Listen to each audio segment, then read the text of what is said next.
If all is working, you should see us. I do see us. Are we live? We are live. That's How dope. exciting. Can everybody else see us? Are y'all here? If you are watching us live, make sure you give the live hit the thumbs up button. We're doing end of a species. We got 3 topics, and we've got Kenzie here, chilling, rocking, Yes, let's go. doing the thing. Oh, that's right. I can't do it on this side. I got to do that on. That's why I was doing it on Chrome.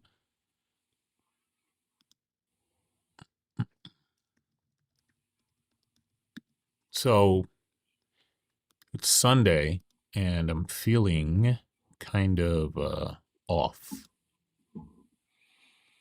No Sunday fun day? Yeah, I didn't take my old man nap.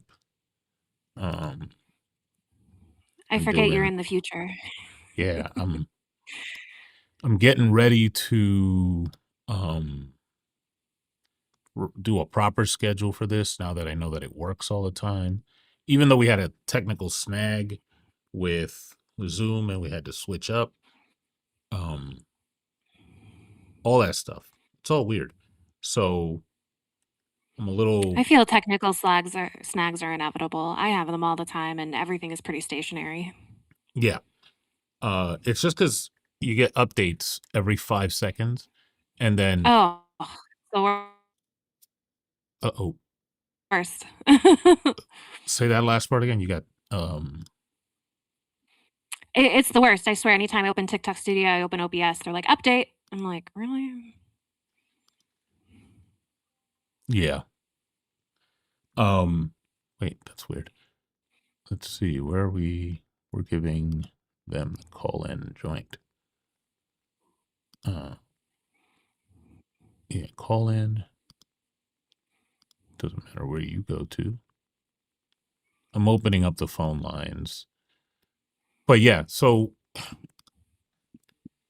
every time I don't know why people make updates in a way that just breaks everything for no reason. That part is annoying. And it's always gonna be something that I don't understand why it happens that way. Um, Especially when you have software that is like it's not like 5 people use it, tons of people use it, and they don't like double check to make sure. So then, and especially like software that you drop on a holiday week where the other company is like, we're not going to do that, you know? We're not going to update. Mia, you're good. Lucky you. I saw you pop in and then drop out. But yeah, that's my little techno rant. Even though I work in that field, it's my annoyance forever. I'm never gonna get No, over that's it. fair. I remember my son asking me like, what did you do if like one of the games you got like had a bug in it? It's like nothing. There was It no way to wasn't fix it. it wasn't a common occurrence. Like you got the game on a cartridge, you put it that's the game you play. Uh Even like the evolution, like do you remember in Nintendo like when it would just like fail or like it wouldn't register the game and then you would like take it out and you would be blowing in it like just go. Yep. See, I have cartridges right here and that's it. And then I remember the PlayStation, like, oh, what a breath of fresh air it was that you didn't have to do that. Yeah, but then you got the little like doohickey because your disc would get a scratch in it and you have to put it in this thing and spin it to get the Oh, scratch yeah. removed. Mhm. It's always something.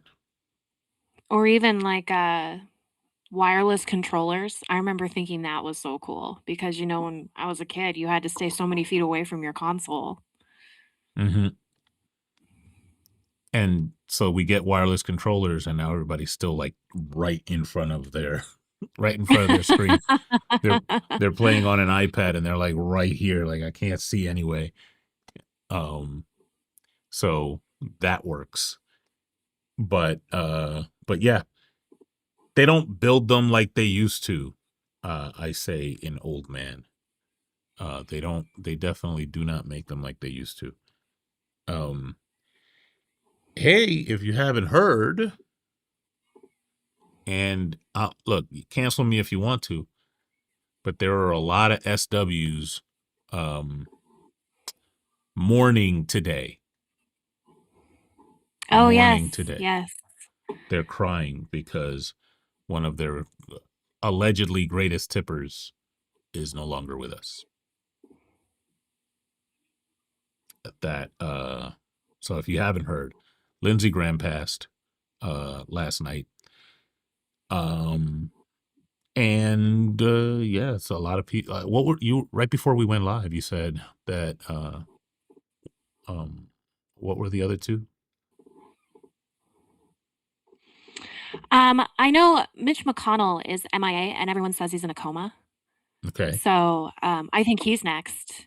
And then, if Trump goes, I feel it's safe to say with those 3, we now have, like, a Republican Grim Reaper on the loose, just in time for Summerween. Isn't this supposed to isn't death supposed to come in threes? I don't know, you're the Bible guy, you tell me. Um okay, so But I am a witch. so here I get that from Nas, and it's probably some like spiritual. Like, is anybody here got some woo woo spirituality stuff that says, or like witchy stuff where death is supposed to come in threes? If you do, let us know in the chat if that is the case. And I always wonder, like, there's so many people. Like, what do you count as three? Are they like three associated people? Because if so, that'll be the thing. We'll wait for those. If those three go in a row, then we'll know. I'm sure there's more that we hope have Final Destination esque scenarios happen to them, so that they're no longer annoying the fuck out of society. Um, Kid Blank, from your mouth to whoever's ears. That is true. Tiff did wake me up with the with the news of Lindsey Graham. That was Oh, that she was woke you up? that was my good morning. Like, hey, just so you know, Lindsey Graham died. I was like, oh, okay, well, That's hilarious. mm-hmm, Woke me from my slumber. absolutely. If you want to support the live today, uh, go to endofaspecies.com, hit the support link, support us there. Uh, if you want to go through pay links, they're all End of a Species. We'll be chilling, waiting for callers to come in. We have 3 topics. The first one is the Bible sucks at morals. And I wrote it like this so that it speaks to people who read the Bible, because they're not so good at the Englishing.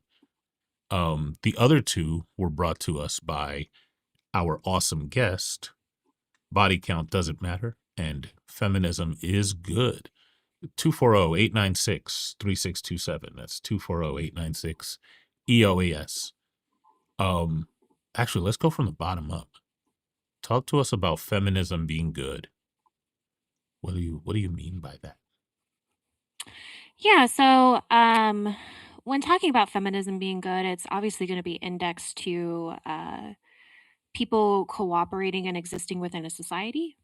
Because if we're going to have any type of structures, if we're going to have any type of collaboration and cooperation, it's going to be within a society framework.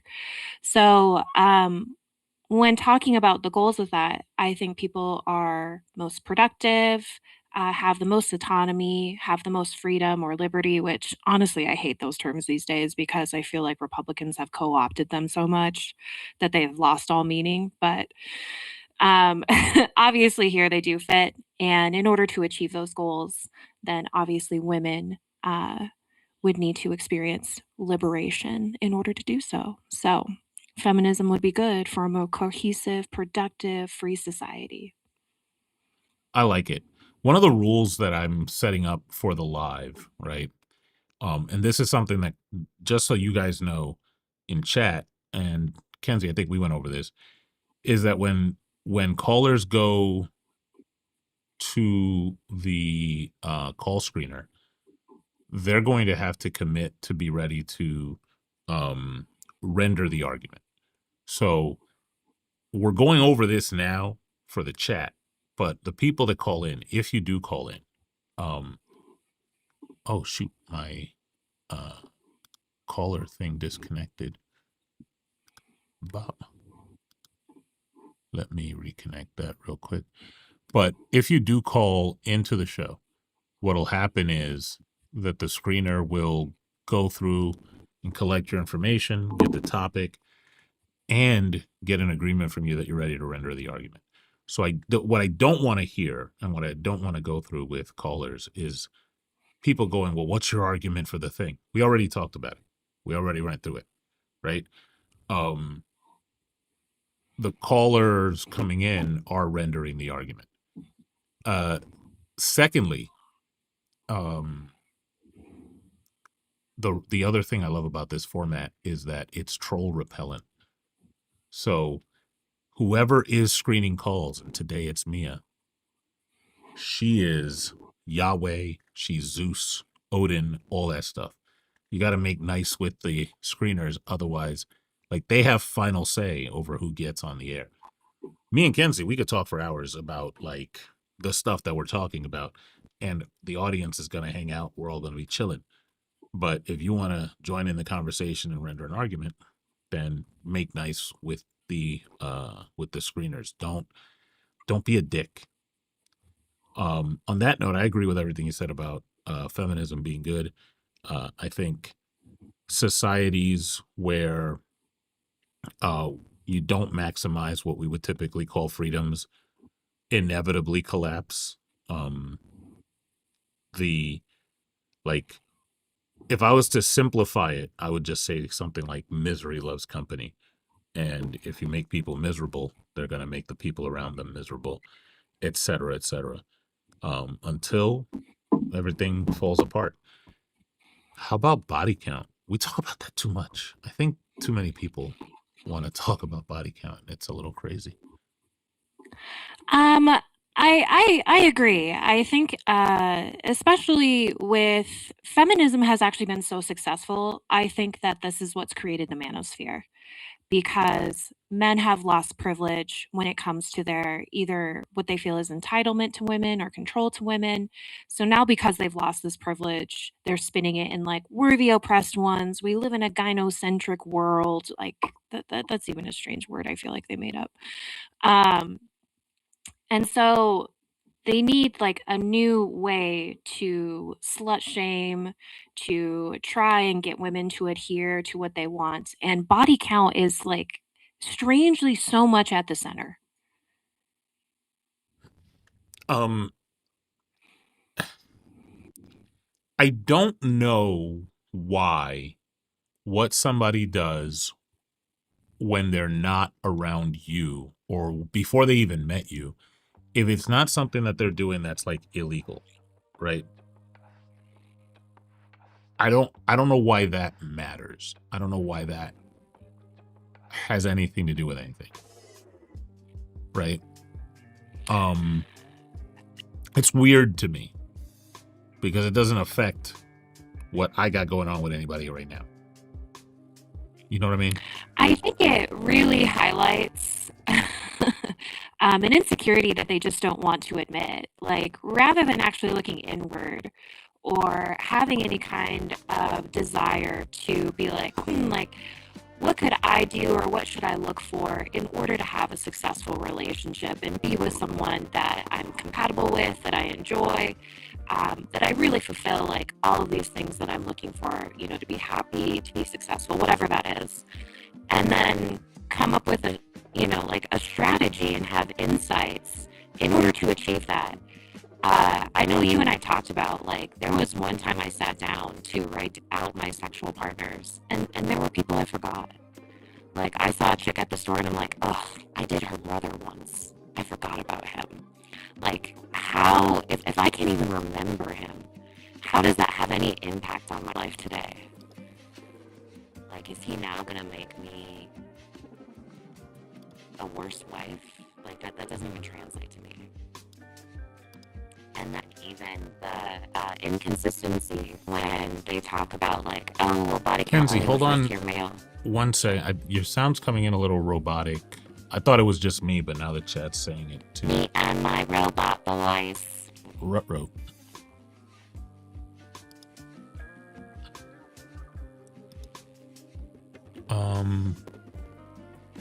Yeah, I don't know if it's the I'm seeing which mic you're using, but I tried to turn off some of the effects on here and it was still happening. Can you try it again? Yeah, I'm looking at my mixer and I don't have any, just the standard 2 things on. So no edits. Let me see what happens if I refresh.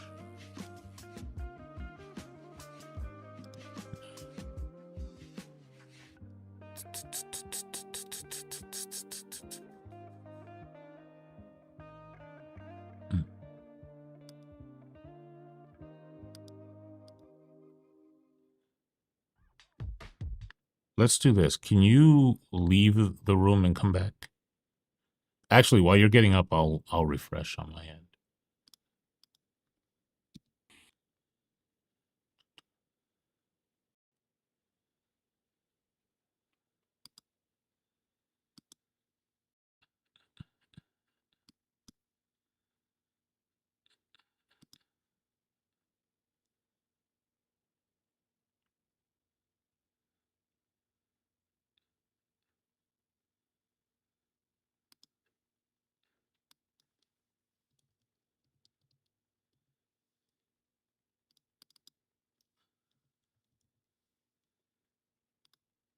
Okay.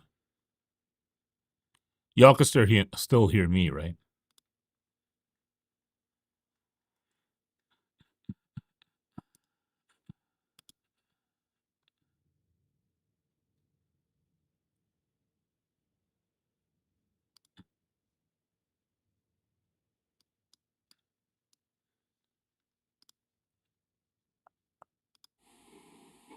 Try it again.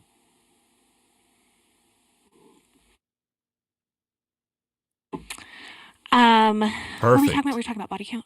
Yeah. Now you sound perfect. Yay.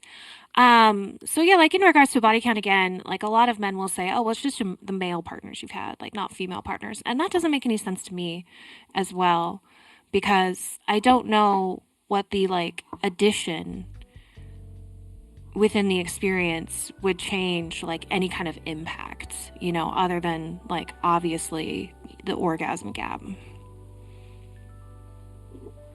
Orgasm gap is crazy.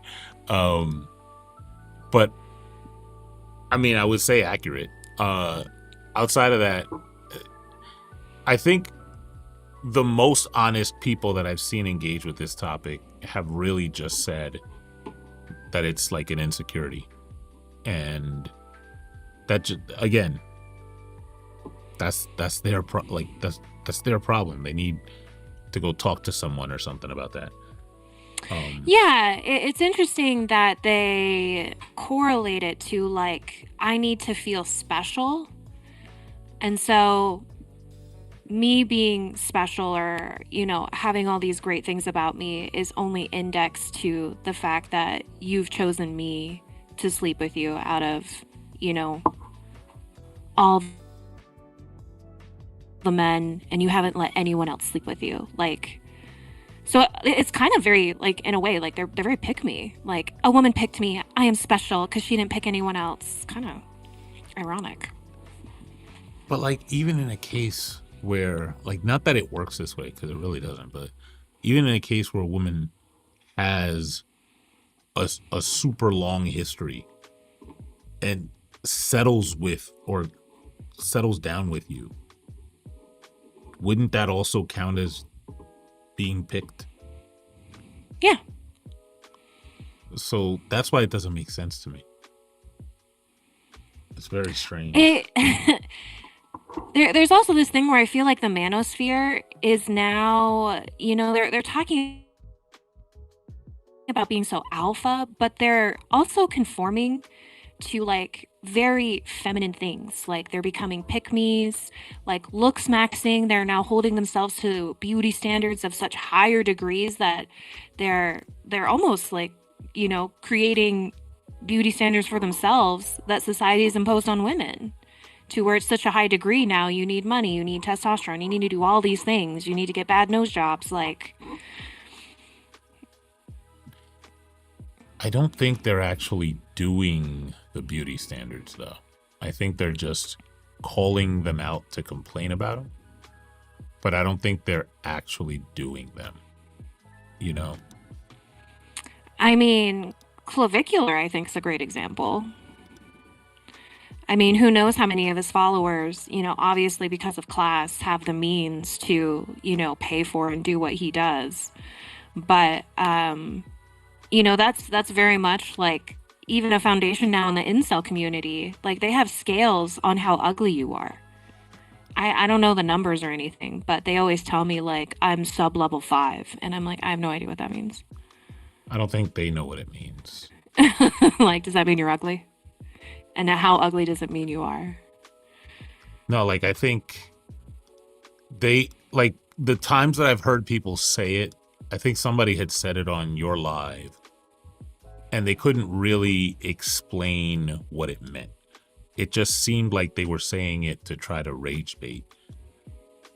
And so like, this is what I mean is, they're going to invoke beauty standards, but a lot of them, like, not for nothing, no pause or nothing. Like they look like slobs. They don't really try to make themselves look presentable to their liking or to their standards. And then when they do, they're just goofy. So I don't know. All of it just seems like trying to cope with one's own insecurities without actually,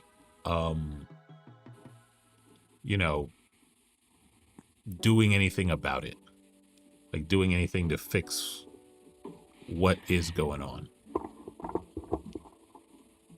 Like what is actually bugging them. You know what I mean?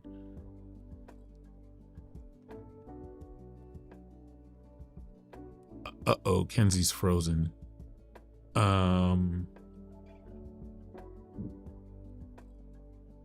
Kenzie, you're you're pixelated, and then now I don't hear you.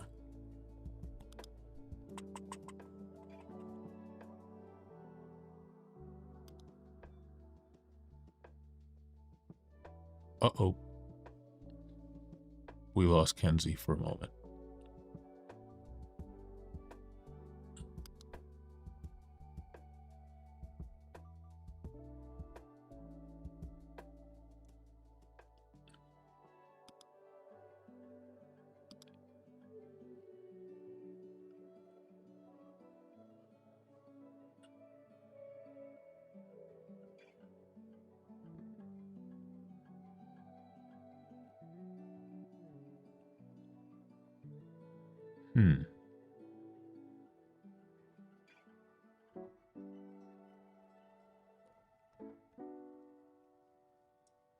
You're still here. I just don't see your camera.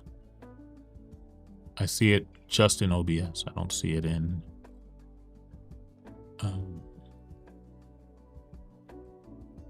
Video Ninja.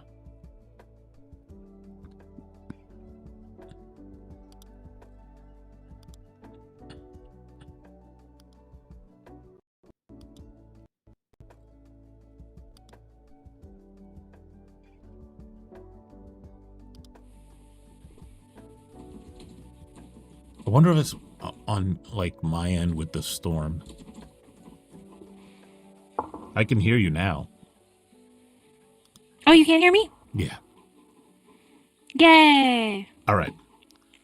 Yeah, I just checked my internet and it's really good.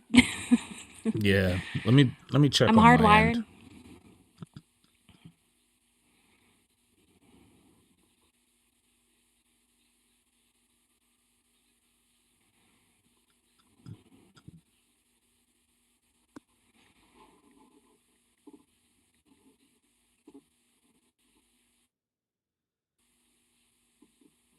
Yeah, I think everything's good on my end too. Holy shit. Yeah.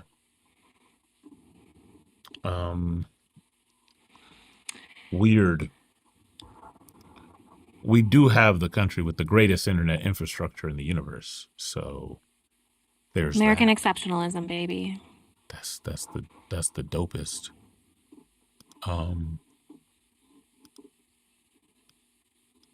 Let's see.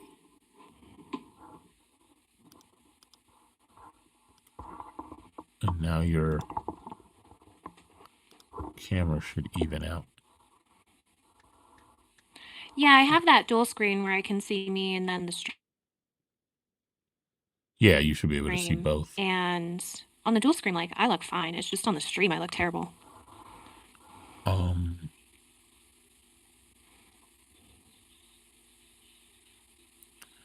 I'm not able to see what resolution you're coming in at. Would that be in my settings? Yeah, but mind you, all of this is because we didn't have oh, there it is. Let's see if I can just adjust it here. Does that work?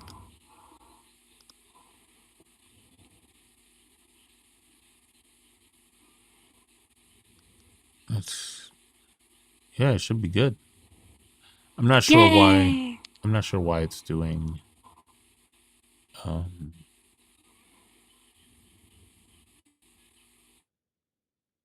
Uh-oh. There we go. Something reset. My camera did go out on that one. Okay. Yeah. But it should be back up. All right, cool. So now all we need is people calling in. So 240-896-3627. Render an argument. For all of you guys in the chat, send this live to your favorite people that want to hear us talk. Send the live to, or send the stream to anybody who you've seen on TikTok or on YouTube that you think should have a conversation with us. Or just tell them to call in. If you have a relative that's like a little too conservative or too Bible-y, whatever, give them the number, 240-896-3627, and tell them call on up and see if they can render an argument. We will be here until 5 o'clock my time, 1973 Kenzie's time. What time is that? 3 p.m. your time? What time are you? I'm 2 hours behind you. Okay, so yeah, we'll be here till 3 p.m. Mountain Time. That's 2 p.m. Pacific Time, and we'll go from there. As far as the Bible topic, I actually hate talking about the Bible, and this topic is why. I think that my biggest critique on the Bible is that it's written in such a way, and it was written at a time where language wasn't evolved enough to say specifically what you mean. So a lot of it is like when you translate it is written very vaguely. And so when apologists approach the Bible and they come across a phrase that they don't like the standard translation of it, their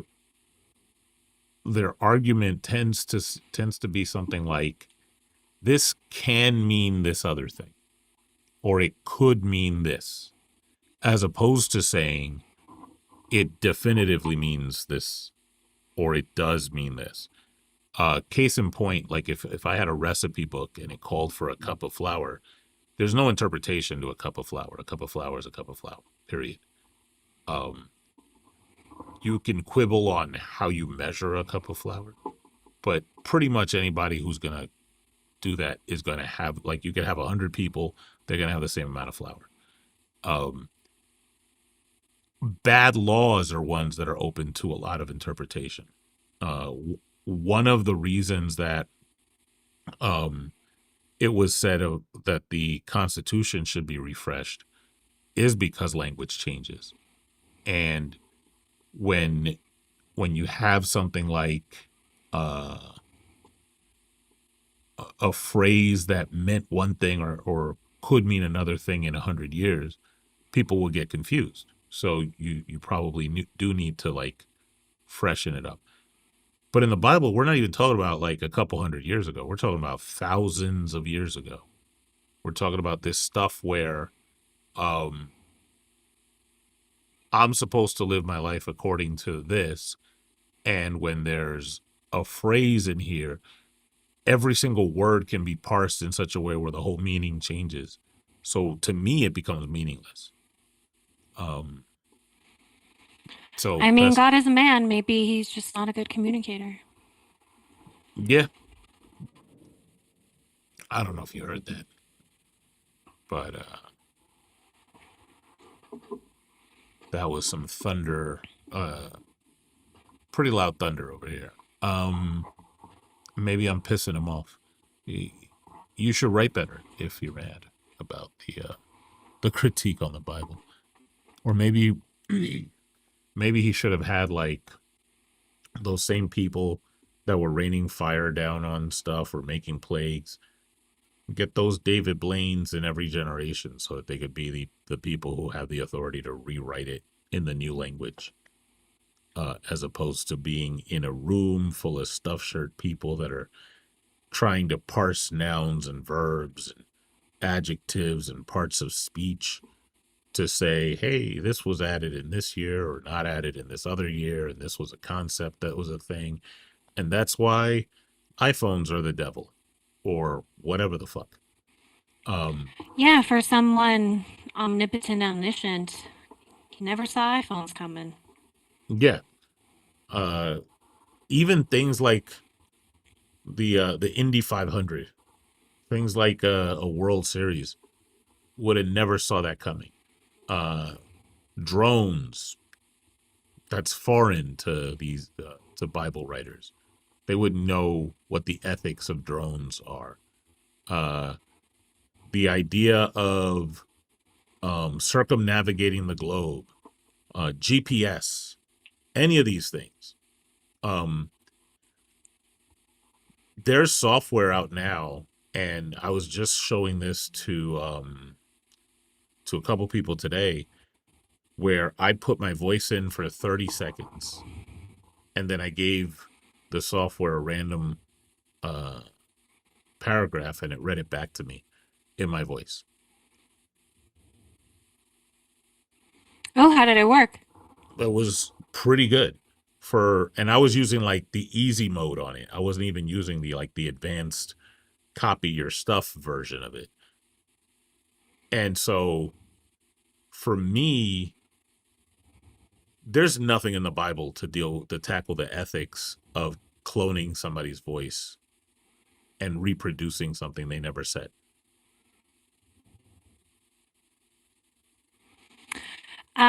Yeah, there was actually a speech, I think it was at an award show by Morgan Friedman where he talked about like AI mimicking his voice and doing voiceovers and how much money that's costing him by using his likeness.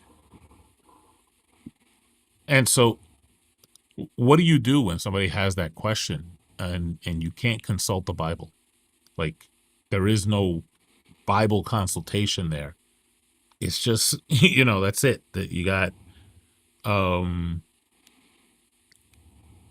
this going on. And like, sure, is it a lie? Like, you could disclose it. Like, let's use the Morgan Freeman example. Let's say somebody created a whole movie and they say, hey, we took a half hour of the stuff, some of the speeches from Morgan Freeman movies. Like, we took his speech, one of his monologues from Bruce Almighty or something, and we reproduced it in AI for this animated movie. This is AI Morgan Freeman voice we're using. And they disclose that. They're not lying, right? So they're not violating the Bible. But I wouldn't say that's ethical without like Morgan Freeman's permission. It gets really complicated. Yeah, does the Bible have anything on like prescriptions on when it comes to children? Because I know that Catholics don't use birth control, but like Christians do, and The whole thing about birth control and by proxy, like pres- uh, prohibitions on like things like masturbation, it all comes from one story, and some like stories akin to it. There's this law in there's this old Israelite law that when a woman's husband dies and the woman and her husband don't have any children, the husband's brother is supposed to sire children with the woman. So, and those children are meant to be the dead husband's so that his line doesn't whoa. end. Like so if it was in the case of like once the children come out, they say these are the kids of they're not the brother's kids, they're the They're the dead husbands, the yeah. dead husband's kids. And they continue his line, his lineage. Now, there's a story where somebody was supposed to do that and they didn't want to, so they spilled their seed on the ground and they got punished for it. And there is a whole ritual that, like, say the woman would do if she doesn't want to do this with the brother. She takes him before the elders, something with a shoe, somebody spits in somebody's face, yada, yada, yada. But it's not the man just spilling his seed on the ground, which is why there's a punishment. But that doesn't translate into don't use birth control, don't do any masturbation. Like all of that stuff it's not in there. It's not in the book. Oh, okay, I see. Cause I feel like I get especially on Instagram, my algorithm gets thrown into little niches. Like right now, I feel like I'm on Crafty Talk. Before, I was on like Dollhouse Talk. And there was a period of time where I was on Quiverful Talk. I had never heard of this family structure where Quiverful families just try and have as many children as possible. And there are certain like entailments or principles that come with that. And some of them were just genuinely terrifying. Like Quiverful families believe that like healthy child checks are a conspiracy of the medical industry and doctors in order to garner more money. So they won't take their kids for regular health checkups. They'll start skipping them because they don't think children need that much health care. Like they'll take their kid to the dentist every 3 years, might take them to the doctor every 5 years. And I just don't understand like how they get all of these principles and ethics from the Bible that are so specific. Yeah, it doesn't the book doesn't say much of any of this. And this is what I mean is that you can see a sentence where somebody said um like, oh, you should love your neighbor. Love your neighbor as yourself. And so they say, "Hey, look, uh we're loving because the book says love your neighbor." And then they take a different passage that says you should have righteous indignation and reject evil. And they're like, look, so love equals having righteous indignation and rejecting evil. And I think evil is grab another random part of the Bible, and now we've got the Westboro Baptist Church. Like, if you ask them, they think they're doing something loving. Yeah, I've seen their interviews. Yeah, yeah, I've seen their interviews. They're like, I love you enough to tell you you're an abomination and you're Mm-hmm. going to hell. This is good what they're doing. And like, how do you respond to that? Like, what do you do with that? What do you do with that information that somebody gave you? Um, I don't know. I don't know what the answer is. But it definitely is not leaning on this book and saying, okay, now anything that this says this is the rule, the gospel, the whatever. 100% not. No, no way.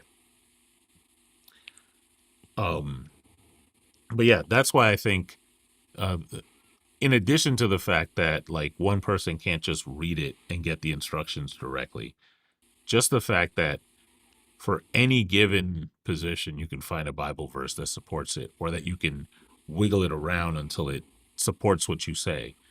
Um, all of that is weird to me. All of that is cuckoo. So And I mean, a lot of it too, it's like they kind of ignore like the negative outcomes of certain things. Like with the Corverful families, there's been a lot of studies that talk about like the care and attention that children need.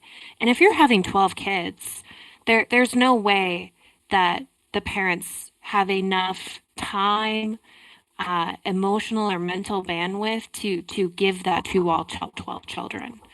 So then what happens is that like older children are parentified because there's just too much labor for two people to do. So it has to fall somewhere if the child is continue to receive care. And then that child, like they're less likely to do sports, they're less likely to have friends, they're less likely to have anything extracurricular out of the home because the responsibilities in the home were so great. So then you're raising children who miss out on not only so many life experiences, but who also miss out on a lot of skills that are really important to build during your informative years and then enter the world without these skills. I would think that even regular resources, like just food, the more kids you have, the less likely they are to receive like the minimum that they need. Same thing with like just like you said, the healthcare thing.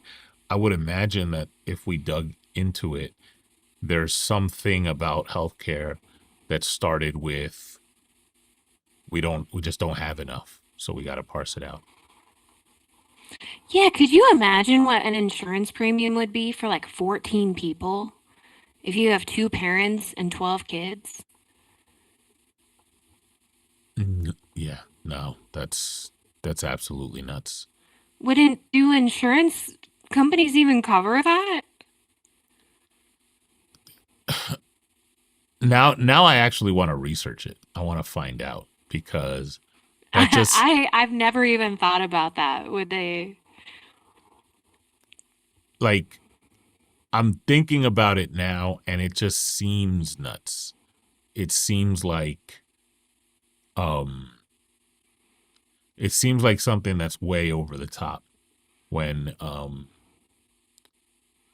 like if I have some family members that require extra care for conditions that they have, and after a certain time, we know the insurance company is just gonna go, nah, I'm good. Um, and in some cases, like part of the whole thing that we did with that people try to do with the ACA was to say you can't drop people for certain conditions, but they would do that. I mean, if we let them, they would do that. So yeah, I don't. I assume the cost with having multiple on one is the same, if not worse. Yeah, I mean, I have really great health insurance, and still for me and my son, it's over $500 a month. So I can't imagine um, adding more people to that. Like, do you even get paid anymore? Yeah, and then of course the contracept, like if you decide, hey, 8 is enough, where there was a point where that was a thing that people say 8 is enough. Uh, if you decide to like, hey, we don't want to have any more, now it's an abomination, it's a sin, it's some other thing to not do it, which compounds the issue. And we are ruggedly individual, So so it just becomes a thing where uh the people have extra mouths to feed and no support. Yeah, and I mean, obviously there's going to be like intersection with everything, but I feel there's so many like conservative or Republican or whatever you want to call it talking points where they just acknowledge the issues with capitalism, but they don't even really realize it. They're like, big pharma's out to get you. It's like, why do you think that? Because a company cares more about profits than you? That's weird.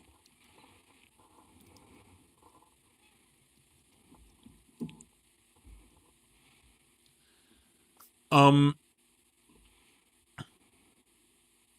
do you think there's a connection between this type of family dynamic and the rise of things like red pill ideologies?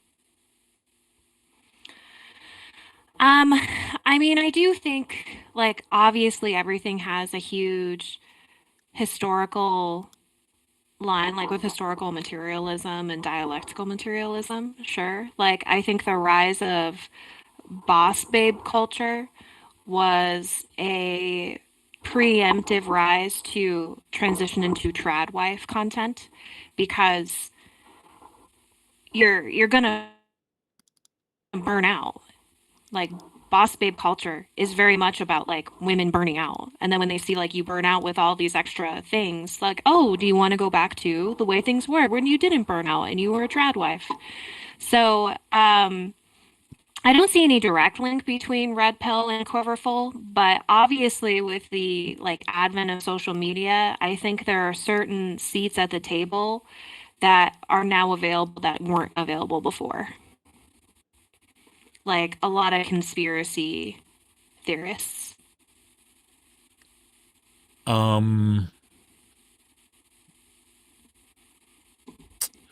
well, what I'm thinking about is more along the lines of like you have these like abstinence type cultures, and you have these people, men mostly, who are not prepared for interacting with other people, who aren't prepared for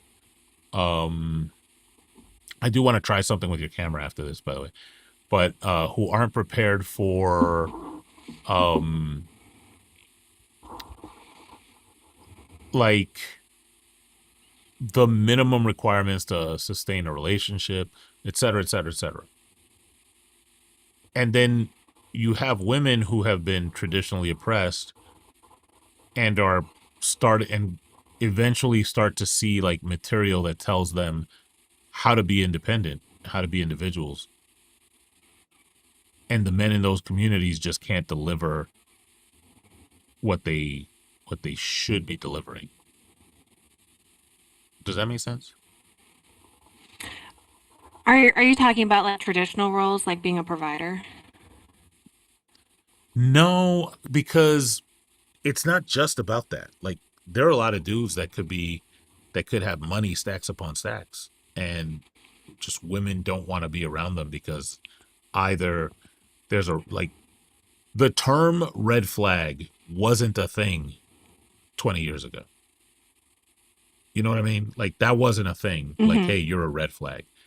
And typically when I hear people say this person's a red flag, they're not talking about them driving a shitty car or having a small apartment. A red flag would be like you flipped out in public at the wrong time and you're like, hey, that's a red flag. Or you got Mm-hmm. it's something behavioral. You know what I mean? So I wonder if Yeah, I mean, go ahead. no, go ahead, go ahead. Bell Hooks talked about this in like The Will to Change, where she talked about a woman whose father collapsed in the driveway. Um, and she ran out to help him. And she kind of had him in this embrace because he was going in and out of consciousness. And he ended up actually dying. But she said it was the first time that she had held her father in like a very meaningful and like connected way because he was so stoic. He was so like there was no type of emotional reciprocity within their relationship that was positive. And so I do think like the first like harm that patriarchy does to men is it removes a lot of their humanity in the idea of like human connection as well as having a full range of emotions.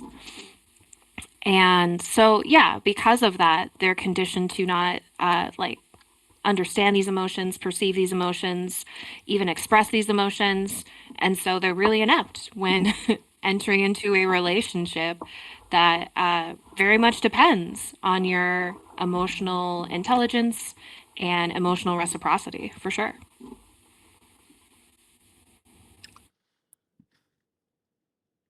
So then, I don't know. Do you think that it's you think they can be rehabilitated? Like a red pill dude. Do you think how possible are they to rehabilitate? I think it definitely has to come within. And yeah, I do think they'll start to see the failure over time. I think it depends on your own perception of yourself. But the manosphere and red pill kind of fail because they need you to be angry. They need you to hate women. They need you to blame women in order to be a part of the community. And all of these men hate women, blame women, are angry at women because they don't have any access to women, whether that is physical or emotional or relational. And so it kind of eats on itself because they want these things, but they can't get these things. And so they stay in this space where men are like, you need to do all these things to get women. But then if they get women, like, I don't see what the manosphere space does for them anymore because now they have a woman that they want to love and be with. So I think it's just designed to keep them angry and alone. And eventually, um, they'll either get tired of it or they'll just be more radicalized. So I think if they get tired of it, they might have more insight into what kind of atmosphere they're in. Yeah. The reason I'm asking is because hmm, sorry. The reason I'm asking is because the uh the approach that we take here where we're doing um debates and we are trying to get people to render their argument, et cetera, et cetera. I do this more for the audience than for anything else. Um, it's not something where I think that somebody's going to be calling on the phone and saying, "Oh, I get it now." That's a rare thing. I'm not expecting that. But on the flip side, there's also the idea of having um, maybe a different approach for people that don't do this, where they can give guys a chance to rehabilitate. I don't know if they even deserve it, right? Like it's really on them to want to do it. I did read something interesting that men who are red pilled or within the manosphere don't do well in feminist spaces because feminist spaces are facts over feelings. And so a lot of these men are radicalized because they're feeling isolated, they're feeling rejected, they're feeling insecure. And so all of these things then lead them to make like false inferences or false conclusions of the world around them. And then so when they go into a feminist space and there's actual facts, since it's not centering their feelings, that's why they just crash out and leave. I mean, yeah, I mean that's what I think. That's what I mean is when I say they don't deserve it. is like I don't think they want to. Even when faced with the information, they don't really want to. Yeah, it's kind of, I think a lot of like psychology is really interesting around that. There's one guy I follow on TikTok who talks about the psychology of politics, and there are specific psychological markers that will determine if you'll be conservative or liberal or more progressive as you get older. And a lot of that has to do with like critical thinking and accepting of facts. Um, because this is the thing that I see within conservatives too, is that they don't really do any research and they just live in a world of their own confirmation bias. Yeah, so I mean, I think they got to do the work. Oh, yeah, absolutely. In order for anyone to change, you have to do the work individually. Yeah, and I don't think having them like I don't think access to these spaces one way or another is really going to be like what the solution is. Um like sure they'll crash out and that's fun to watch and it is what it is. But I don't know. I don't think there's a I don't think there's a clean solution, I guess is what I'm saying. There's not a clean fix. Um, no, I really am. I also read an article where it talked about like Gen Z women are dating millennial men because there is a group of millennial men that missed the rise of red pill in social media. So a lot of this has affected like early 20s, mid 20s, teens, Gen Z men. And so now women are dating outside that because they miss this red pill indoctrination. So I'm curious, like with Gen Alpha, if this will continue to expand or if it'll collapse.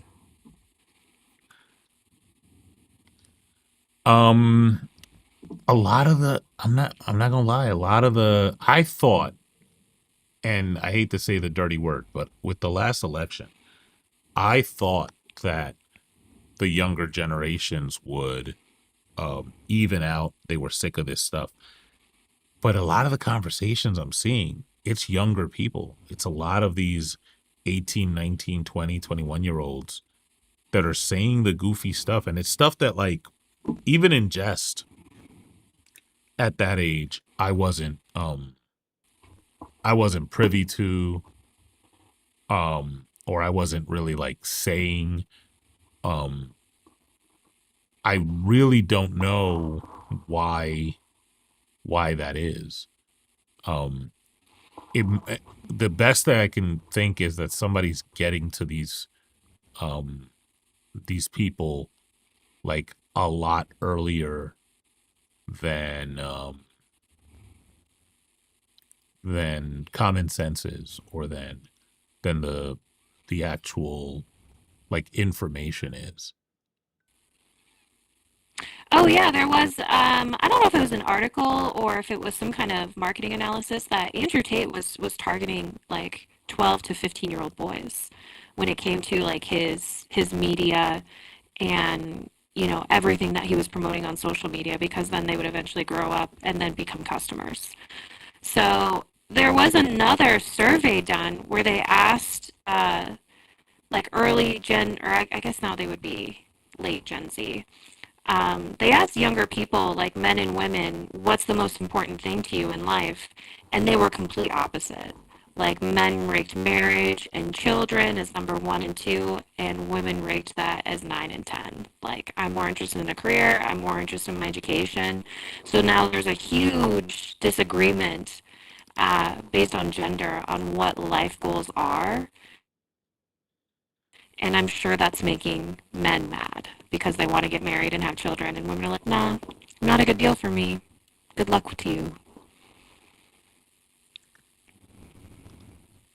So there's also a mismatch So, in priority.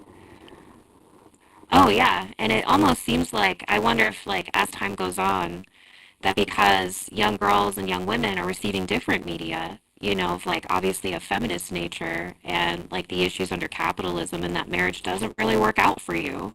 And it really is a gamble because you're doing all this unpaid labor, and you don't really have a emotional connection with your husband, all these things, that it's just becoming two very opposite and very distinct factions. Hmm. Yeah, I think um I'm overthinking what the solution is too much. Uh what'd you say? Kenzie sounds funny again? Oh, I sound funny again? Darn. Um, I think it's an interesting analysis because like patriarchy very much relies on indoctrination. Like if we, because in order for patriarchy to exist, men have to take something from women. It's just, it's built into the concept. And so if you look at all these things throughout history, like religion is patriarchal. That has been very much used to indoctrinate women into a specific gender role, into a specific identity that is beneficial for men and upholds patriarchy. Even the idea of marriage, like marriage originally, I'm sure you know, was a way for men to transfer property to as inheritance, and women were property. And I think this is one of the best defeaters for force doctrine, because Andrew and a lot of people I talk to that talk about force doctrine say that violence and force is the only way to get women to conform. But indoctrination has actually been more successful. So I don't know what year, what century it was, but there was a shift in how marriage was perceived where it wasn't necessarily a property contract or an exchange. It was like, oh, now it's this romantic white knight. Men have saved you. You fall in love and live happily ever after kind of fairy tale. And that seemed more effective to get women to buy into it than being like, Dad sold you to this guy. Okay, I think I fixed something in the audio. Yay. Um Now let's work on the video. Let's see if we can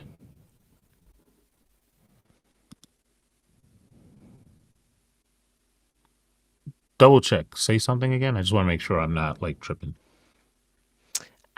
Yeah, so I think overall that patriarchy relies very much on Oh, indoctrination perfect. and honestly gaslighting because none of it's true. Okay, cool.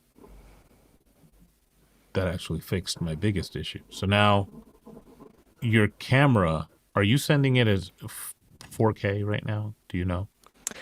No, my settings are on HD 1080p. 1080p. All right. Yeah. So Uh, when I look at our screen in Video Ninja, I see what my camera is presenting and then I see what it does on the stream. And what my camera is presenting looks fine. yeah, it on my end on Video Ninja it looks fine. On OBS, actually, let me see if I full screen it. No, there Yeah, so it's you pixelated. must.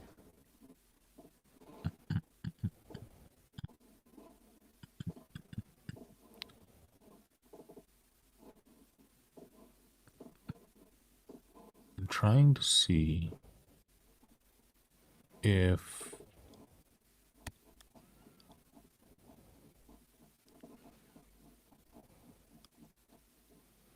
because the audio is flawless now. It's just the video.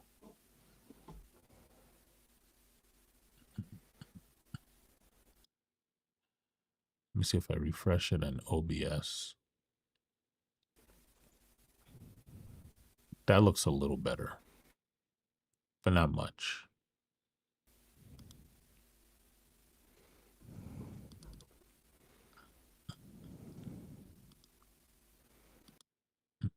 Refresh it one more time.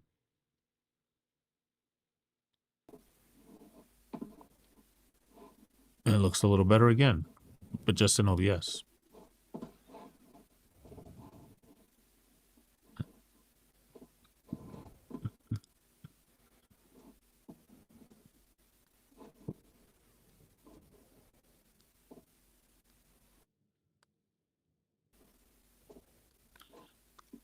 And I want to try one final thing.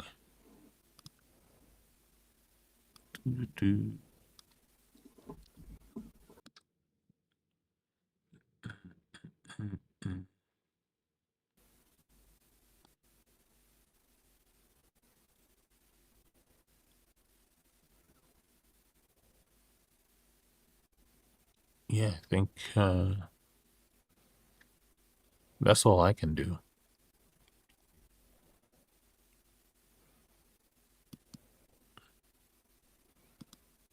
We'll see. We'll see if it evens out. But in the meantime, I'm gonna say again, if you disagree with any of the topics on the background, hit us up on 240-896-3627, 240-896 EoaS. I do not believe that we've tackled this to a point where there are no longer any disagreements. Somebody somewhere disagrees with some of this stuff. In the For the rest of you in chat that do agree, check us out on endofaspecies.com. I should ask Kenzie, since you're doing a lot of intellectual labor, and even if you weren't, just because you're awesome, what are your sites and pay links and whatnot? Oh, gosh, I don't even know because I just really, really direct people to my link tree. I do have a website called Her Villain Arc where you can subscribe to join my paid Discord, the MILFs, which stands for Marxist Intersectional Leftist Feminists. We do a lot of educational content, also content that you don't get on TikTok, YouTube, all the other socials, and then replays of live streams of debates. $5 a month or $50 for the year if you subscribe. You can also subscribe on Twitch, as well as YouTube. I want to say both of those are under Miss_Kenzie, and then yeah, and then links for TikTok and Instagram are what name Jeff has on the screen currently. It annoys me like how many different platforms have how many different rules. Like on Twitch, you can't use periods. For the name? Yeah. Okay. Oh yeah. So because your name has a period in the middle of it, or at the Yeah, toward the I end. wanted it to be like the dot on the I, like squish the line, and it's just the dot on the I instead, but it's a period. So they're like, nope. I'm like, you'll take an underscore, but you won't take a period? Why? And then here you can use it. I don't think there's really like a restriction on YouTube for what you can and can't use. No, I don't know. I created my YouTube so long ago, I don't even know. But I tried to change my Twitch recently, and they're like, nope, no periods. I'm like, okay, well, I guess it's staying the same. And then finally, like, so it's Twitch. There's definitely nothing on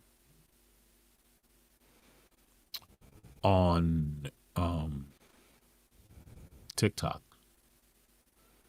That's a Wild West with names. Yeah, no, I don't think there is anything on TikTok. There's no restrictions. You know something interesting? There was a UFC fight last night. And typically I don't watch UFC. But Tiff wanted to see Conor McGregor get his ass kicked, and his knee blew out instead. So like the fight ended before it started.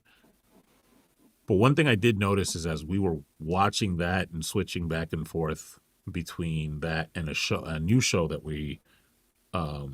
a new semi-old show that we've been watching, is that when they quote social media on UFC on Paramount, they weren't quoting X. They were using people's posts from Threads.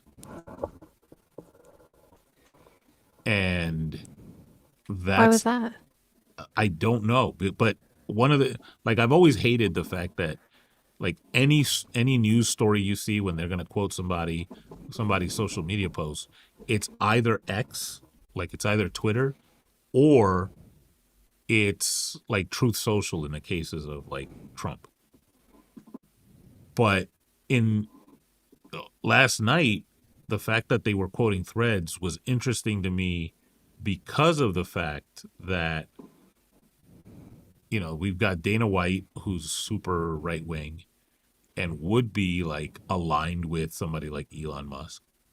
And instead, we have quoting a Meta property. I don't know if it's like a beef thing or if that's like a Paramount decision or whatever. It just seemed interesting because it's like not what you typically see.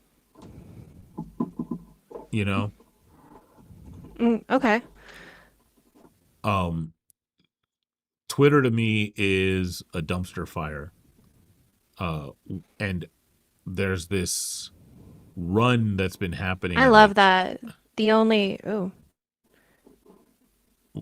I love that the only thing we can dead name is Twitter. and do it proudly. But like, yeah, it's such a bad platform, like across the board for everything. But there's been this mad dash where everybody else wants to get in the same way that after TikTok became popular, there's a mad dash for everybody creating the vertical video format where you can scroll through it. So now you have like scrollable reels on Instagram, shorts on YouTube. It's the same thing with like this short form content. So you've got Blue Sky, you've got Threads, you've got like everybody wants to have their platform where you can do 240 characters or less. And yesterday was the first time that I saw some major event looking at a different platform that was not Twitter. And I think, not that I'm a fan of Meta, but I think that's a step in the right direction. Yeah, no. I mean, yeah, Twitter's where all the horrible people are for sure. Like, I think it was Belle who told me, what's that AI robot they use? Groot, Grok. Grok. That men were using Grok to like take clothes off children and women. Yeah. If you take the safeguards, and we knew this a while ago, like in the AI field, the very first like pre-launch models of AI, you could look up reports of this. As soon as they fed them to social media, like as a test, they became Nazis within a day. They became like racist, Nazi, pedophile, like spit. So you have to have those guardrails. But then you have these other companies like, with this too many guardrails, let's do this. Let's do this other thing. And then of course you have the people in a group who want to bypass the guardrail and have an incentive to do it. And this is what you get. And if you bring it up to them, I'm sure their response will be like, I ain't got nothing to do with that. That's got nothing to do with me.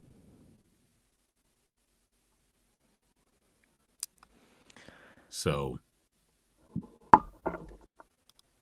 yeah. Do you like what's your opinions on Twitter like post like during the Elon Musk era? Because I feel like it's just it was something different before and now like, you know, probably still a dumpster, but he just lit it on fire now.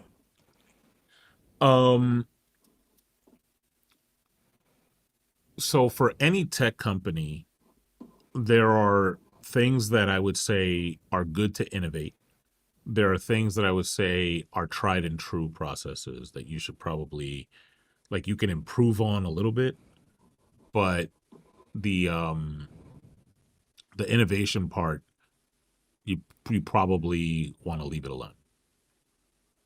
Mm-hmm. With Twitter, Elon Musk came in and did what I call the type of it's the type of management that I call wacky waving inflatable arm flailing tube man. Like he just went in and said, I'm changing stuff to change it. There were some standards of development that were like he wanted to know how many lines of code somebody wrote, and everybody in in any kind of code world just laughed because they're like that doesn't signify quality at all. Um, there are a whole bunch of processes that he wanted to change that were like without him knowing what the reason was, deleting code bases and having stuff crash. Uh, there were HR processes that he changed where some people didn't work there anymore or did work there, but they didn't know how whether or not they were working.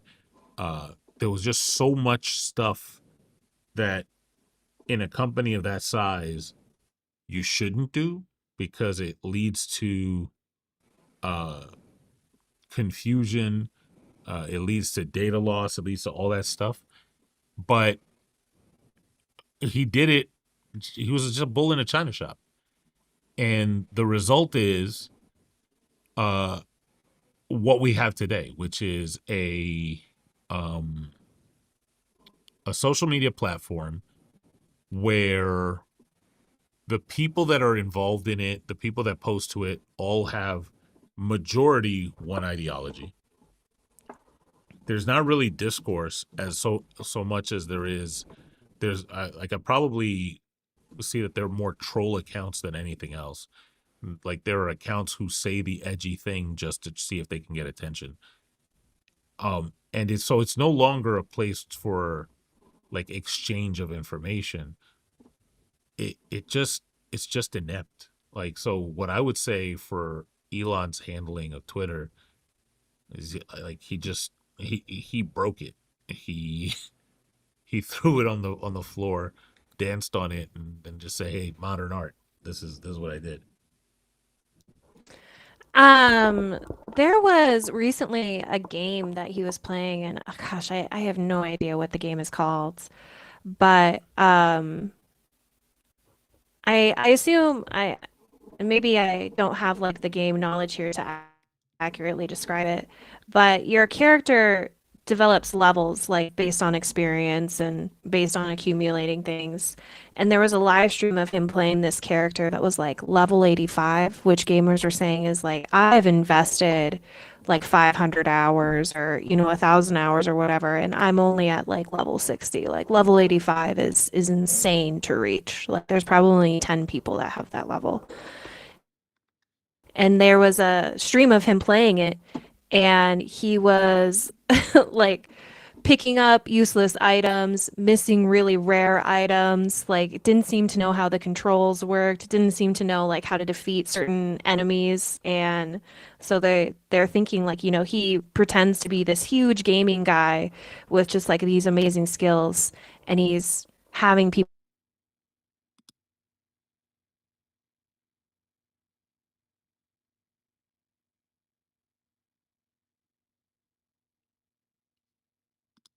You still here? You're still here. Hold on.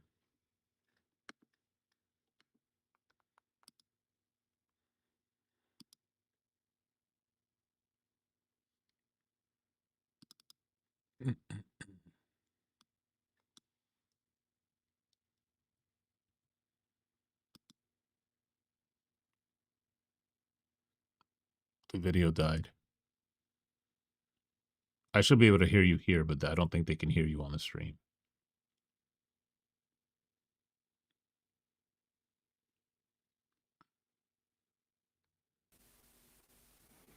Okay. Now I can hear you. Or never mind. I can see you, but I can't hear you. Try to say something. Something. Okay.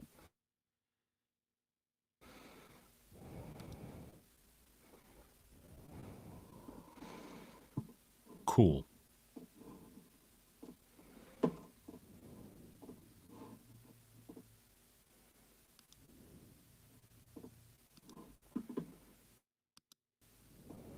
Okay, we lost you at video game levels. So a couple people are at the level.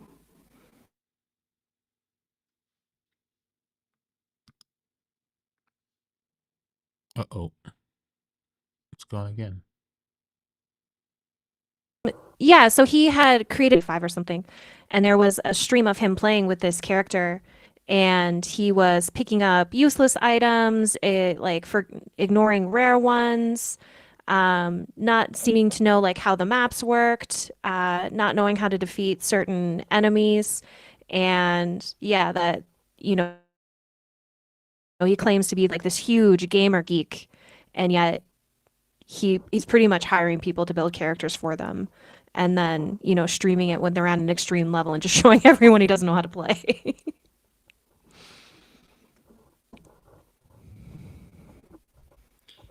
What game was that again? I don't know. That's what I was saying. I'm not sure what game it was. Let me see. Elon Musk.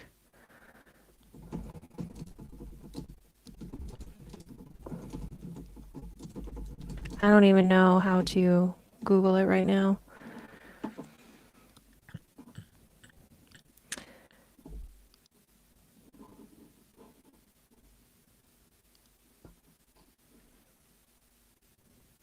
Diablo 4. He was playing Diablo 4? I just picked the first article that, Elon Musk stands accused of pretending to be good at video games.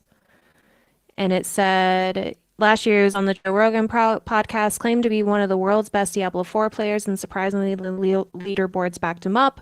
For those that haven't had the pleasure, Diablo is one of the most merciless, time-intensive video games out there. You build a character and carve through armies of demons, spending hundreds of hours refining skills and equipment before maximum house spawn cleansing efficiency. I played for maybe 5 hours last year and immediately quit.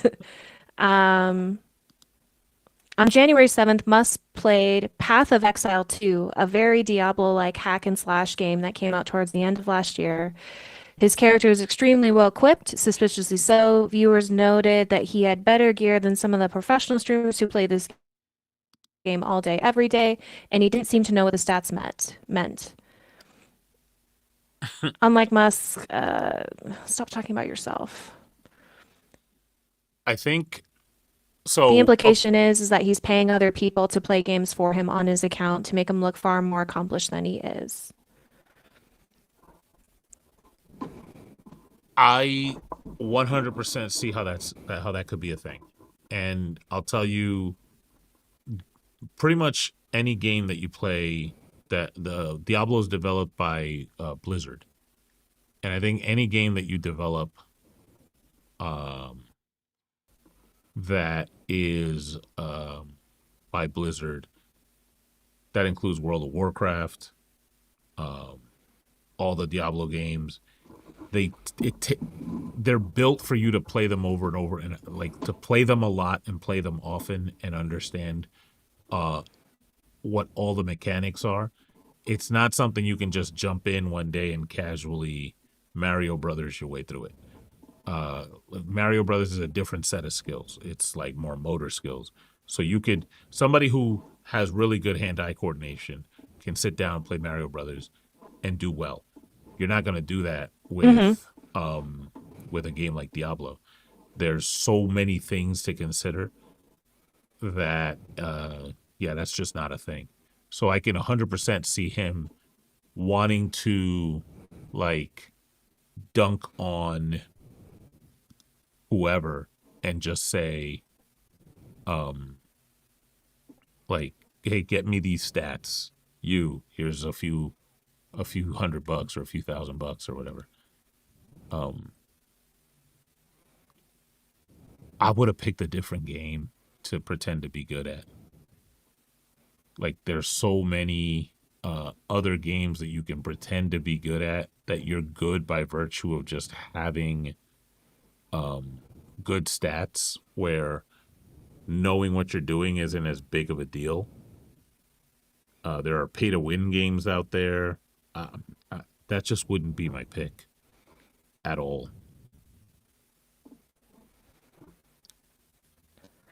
Yeah, I think it's because he just claims to be this huge nerd. Even his daughter, who he doesn't speak to anymore because she came out as trans, um, has said like he used to make me and my brother play with him because then we would like carry him through the game. And then this another thing I'll tell you is that gamers can tell. Like most gamers, especially ones that play often, can tell when you're not good at a particular thing. Um, this past week was awesome games done quick, or actually, we're in the summer, so it would have been summer games done quick. There's an organization, I don't know if the organization is nonprofit, but they donate to nonprofits. But it's called Games Done Quick. It's basically a week long marathon. I was too busy this week, so I didn't really get to watch much of it. But it's a week long marathon of people playing video games and doing speed runs. And if you ever get a chance to watch somebody play this, especially playing a game that you've recently played, hmm and see how like it might have taken you 2-3 weeks, but they do it in an hour, and they have every little aspect of the game memorized. And sometimes they do it right in front of the person who developed the game. They say, "Oh, this game is difficult," and they're like, "Yeah, I beat it in 45 minutes." There, I used to you love watching speed runs. yeah, there you can see like uh it must have been like 10 or so years ago now, where I saw two people side by side beat Mike Tyson's Punch Out blindfolded. That's something you're not paying somebody to do it for you. That you got to actually do that. And it's okay if you don't have that skill set. It's fine. It doesn't make you any less of a person. It's awesome that people do, and it's cool to watch it. It's cool to see it like in front of me. Um it's just weird that some people will go through all of this just to I don't know. I really don't know why he would do that. Like Elon Musk, if Elon Musk said he's never even owned a PlayStation or a game console period, it wouldn't change anything. You know what I mean? Like his net worth won't change. His standing in any single group won't change. So why fake the funk on that? I mean, I think the fact, like he did say it on the Joe Rogan podcast and everyone's like bullshit. And then they went to the leaderboards and like, oh, there's his character. Like, oh, the leaderboards do back him up. Like, oh, so he's not only this tech innovative genius who's now like the richest man in the world, but he's also like an amazing gamer guy. And so now he had to like double down on that and be like, yeah, I'm all these wonderful things. But if there's one thing the gaming community is known for, or just games in general are known for, it's rooting stuff like this out. Like eventually they're gonna find out. And Yeah, you would think. You would think you're like, damn, if I'm gonna say I'm this amazing gamer, especially online, that you would be like, I need to be an amazing gamer. Like, and to most people, that doesn't that doesn't matter, but to them it does. Like to people in gaming, that is huge. oh To yeah. them, it's this like uh betrayal. You were supposed to be this. You came into our group. They're already like gamers are super certain niches of gaming are welcoming, but they're also skittish. And so for you to fake like, hey, I'm one of you, and then they find out you're not, it's yeah, it's not good. It's not good stuff. No, I just like you would just think you could see, the writing on the wall. Like, I really shouldn't fake. Like, maybe I could fake, that I'm okay, decent at games, but I shouldn't fake that I'm this amazing Diablo player and therefore all these amazing other video game players. Like, Um, and look, I'm really, I'm really critical of gamers, like super critical of gamers. But I'm also fair, mhm. if nothing else.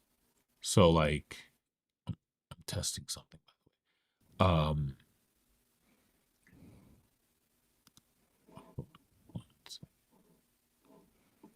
what's new with something?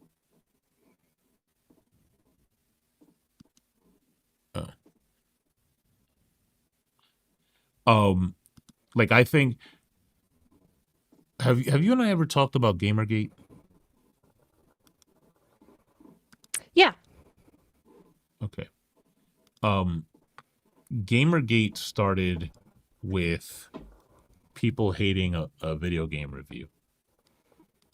And if I was to ask them what what game was being reviewed, like anybody who's like, "Ooh, Gamergate," they wouldn't be able to tell me. They wouldn't be able to tell me what game was being reviewed, right? That would just be, but people's lives were damn near ruined over Gamergate. Yeah. Um, like ruined over an indie game. It doesn't make sense. And And even something that wasn't true. yeah, 100%. A trillion percent. And I've never understood why it got so bad. I never understood hold on 1 second.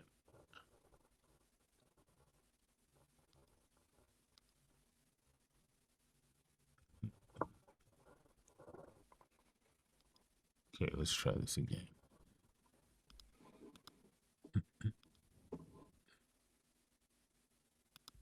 Sheesh. I'm gonna try the Zoom thing again because hopefully it works now without the oops.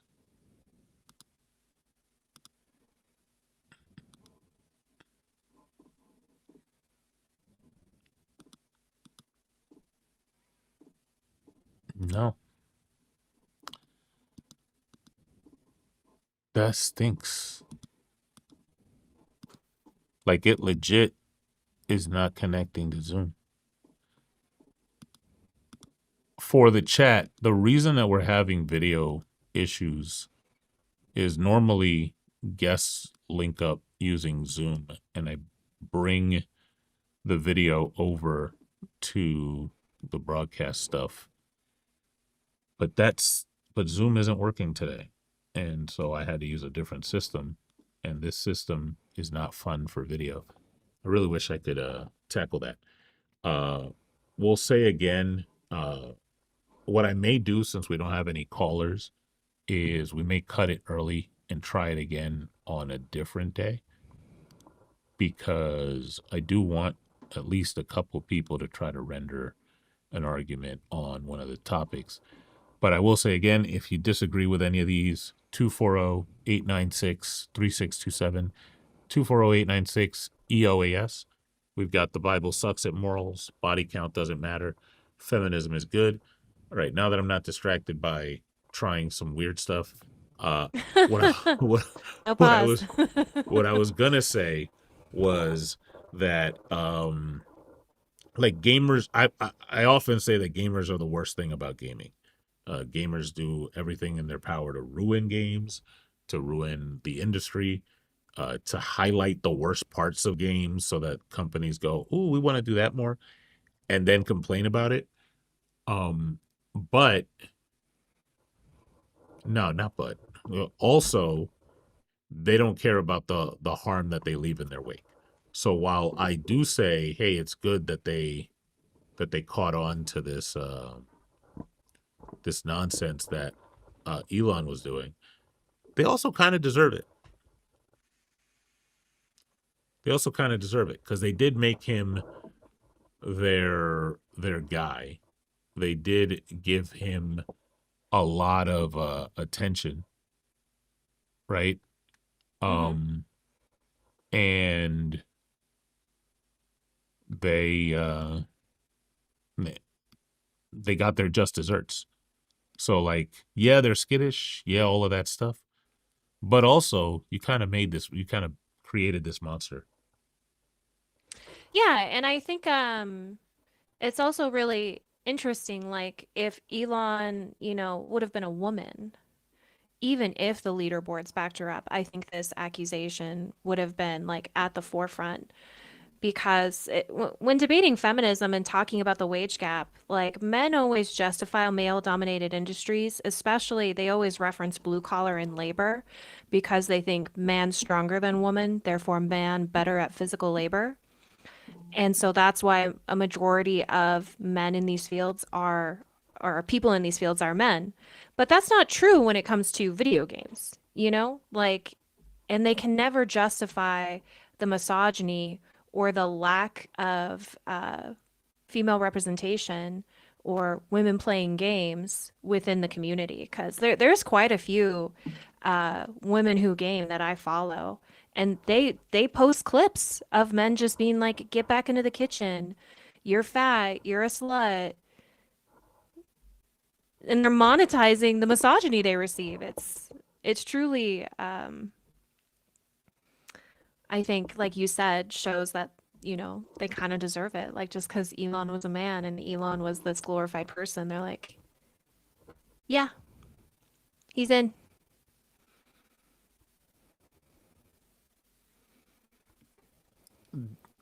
All I've been thinking about is the fact that there are wait a minute. Say something again? Something again? Okay, perfect. Um yeah, all I've been thinking about is the fact that there are in fact professional gamer women who will um like torch people in a game live in front of you, like do it and get told in their face, no, you're this ain't it. That's all I could Yeah, think you about. suck at gaming. Those are Yeah. the best clips. Um I'm hearing myself now as an you are? echo. Hold on. Hmm. Toot, toot, toot, toot, toot, toot, toot. So nice you can hear me twice. When I hear the robot thing they're talking about.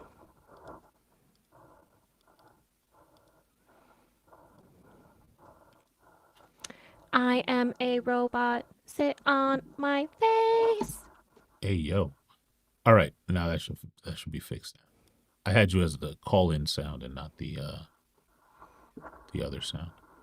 Yeah, I don't hear it anymore. That's nice. Yay. Dope. Like you should still be able to hear something like A few moments later.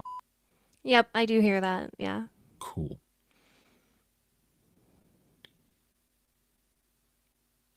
Oh, yeah, well, that's cool. So, especially in games like Call of Duty. Call of Duty is like this Yeah, that's what a lot of bastion. them are playing. Or Halo. Hmm. It's this place that toxic masculinity goes to like fester. And so when the women are invading. They don't like that. They don't like that at all. Not a fan. Yeah, I've seen quite a few experiments done where like really prominent male gamers will be given a voice changer and then play the games they always play, and they'll end up quitting after 10, 20 minutes because they just can't handle the misogyny and like the comments they receive. Like one guy, he's like, anytime I play this game, I call out like, "Yo, anyone there? Like, let's, do whatever." And I always get replies back, and then like we build a team. He's like, I did that for a half hour and no one joined me. I can imagine just one of them saying, "Show us your tits," or some shit like Right. that, and they don't handle it. But surely they don't reform. They don't like deconstruct, right? Like, surely that's not happening. I even think there was a study done that talked about men's relation to misogyny was correlated to their skills within the game. So the less skilled they were, the more misogynistic they were, and the more skilled they were, the less misogynistic or even inviting of other female players they were. Um,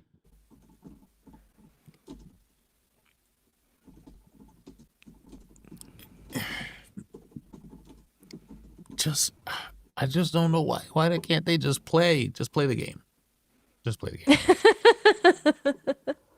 They have to dominate women wherever they go. just play the damn game. I have a little hand knocking at my door. I will be right back. Sounds good. For the chat, yesterday I started playing Pal World. And I'm beyond surprised that they're still allowed to live. Nintendo doesn't play around, and if you guys have ever played Pal World, it is literally just Pokemon. I don't understand why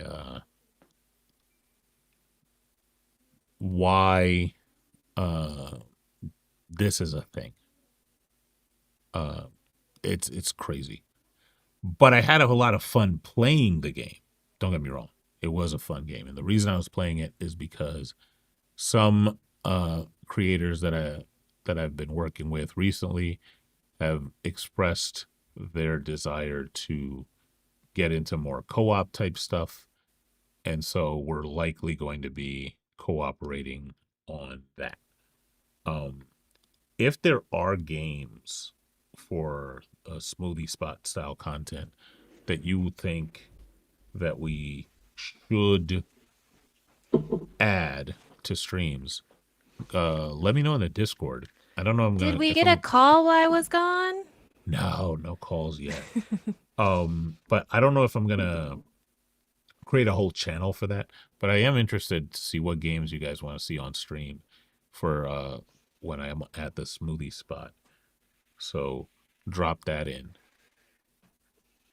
Wow, you don't even say Twitch on YouTube? Well, it is Twitch, and I do say that, but Smoothie Spot, like I had to brand a lot of stuff, so I'm not letting go of that name anytime soon.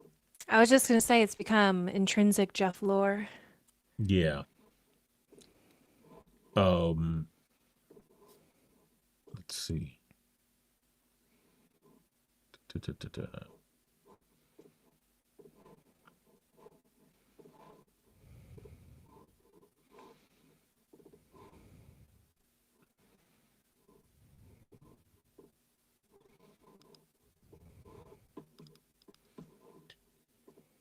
Oops.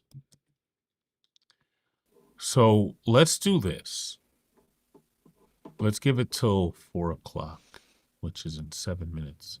If we don't get a call by then, we'll reschedule for another time and try this again and see if we do get some callers. What the heck? Yeah. Because I do want, like, I love chatting it up, but I do want you to get some debates in. And I know you are all about the debates, so that's really what I want you to get. What do you think?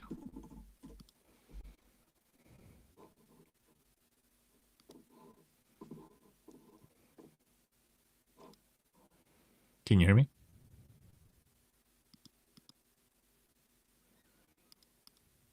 Hello? I see you. ¿Qué pasa?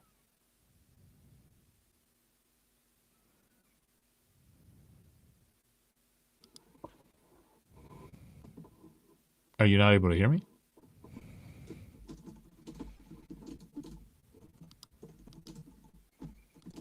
All right, let's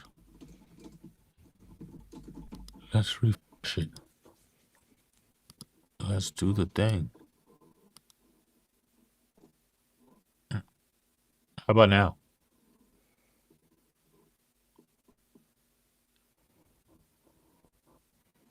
Can you hear me now? Yeah, I can hear you. Okay, cool. You weren't able to hear me before? No, I couldn't even see you. Huh. And now you're not seeing the stream. Now you are seeing the stream. Okay. Yes, now I am seeing the stream. Let's do this. Let's call it for now. I'm going to thank everybody for hanging out with us. We, this way we're not like sitting around for an hour. We'll reschedule and see if we can get some more calls or some calls period to get some debating, because I really want you to get some debates in on the call-in format. Yeah. More than anything else. It's not your fault or my fault that these guys were too chicken to call today. Okay.